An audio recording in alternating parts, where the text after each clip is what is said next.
Әлемдік деңгейдегі оқу орындарының тарихы ұлттық мамандарды дайындаудан бастау алады.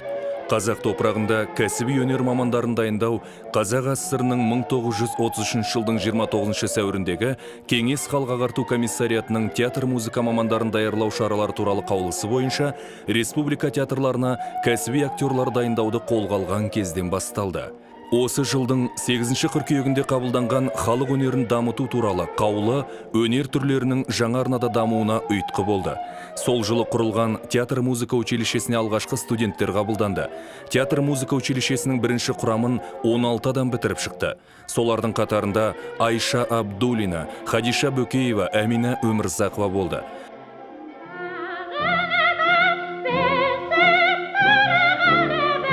Алғашқы түлектер 1936 жылы Мәскеуде қазақ өнері мен мәдениетінің 10 күндігіне қатысты.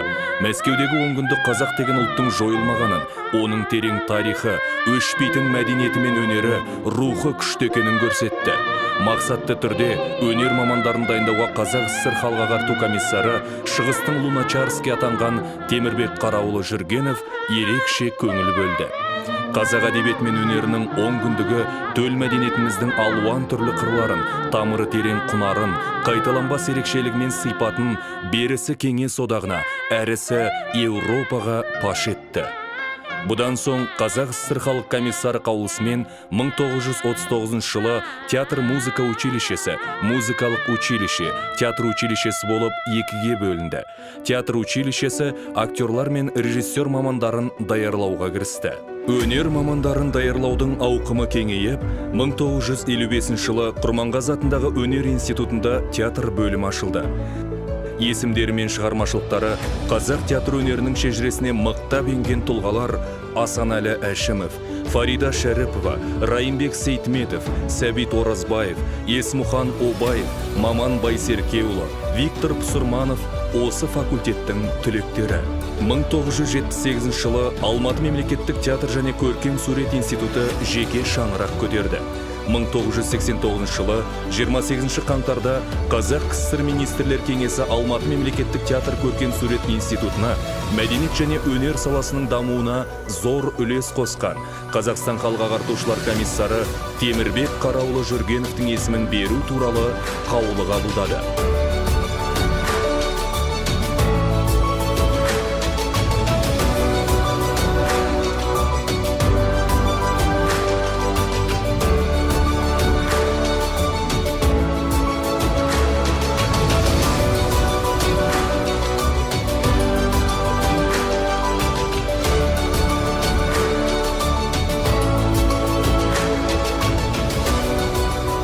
Қазақстан Республикасы үкіметінің 2000 жылғы 14 ақпандағы нөмірі 236 қаулысына сәйкес, бұрынғы Қазақ мемлекеттік театр және кино институты мен Қазақ мемлекеттік көркемөнер академиясы негізінде Темірбек Жүргенов атындағы Қазақ мемлекеттік өнер академиясы құрылды.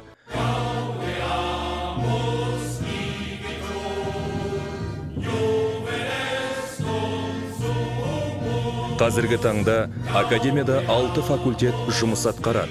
Театр өнері, кино және ТВ, хореография, кескіндеме, мүсін және дизайн, өнертану, музыка өнері.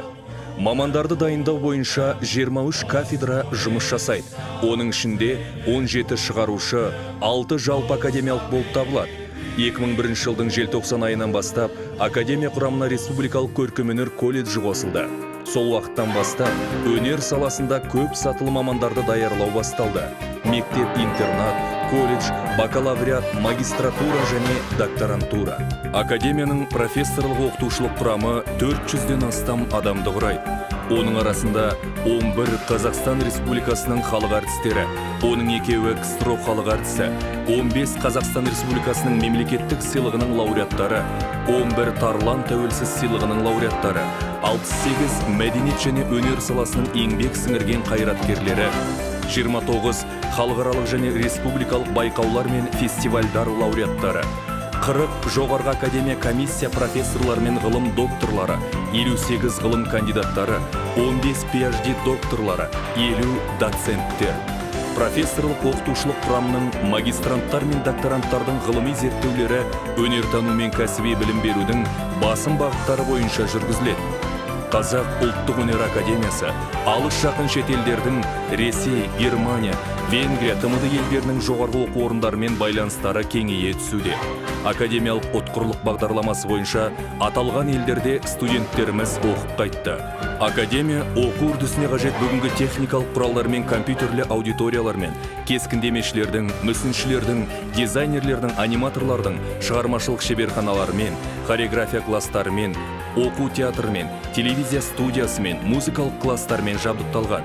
Академия ұжымы заманауи контексте шеберліктерін шыңдап, шығармашылық қызметпен белсенді айналысады. Студенттер мен түлектеріміз әлемдегі ең танымал фестивальдар мен байқаулардан жүлделер алуда. Олардың арасында Берлин кинофестивалінен күміс аю жүлдесін алған кинооператор Әзиз Жамбакиев және халықаралық сыйлықтардың лауреаты суретші Анар Әбжанова да бар. Қазақстан Республикасының президенті Нұрсұлтан Әбішұлы Назарбаев болашаққа бағдар, рухани жаңғыру бағдарламасында ұлттық рухымыз бойымызда мәңгі қалуға тиіс деп айтқан болатын.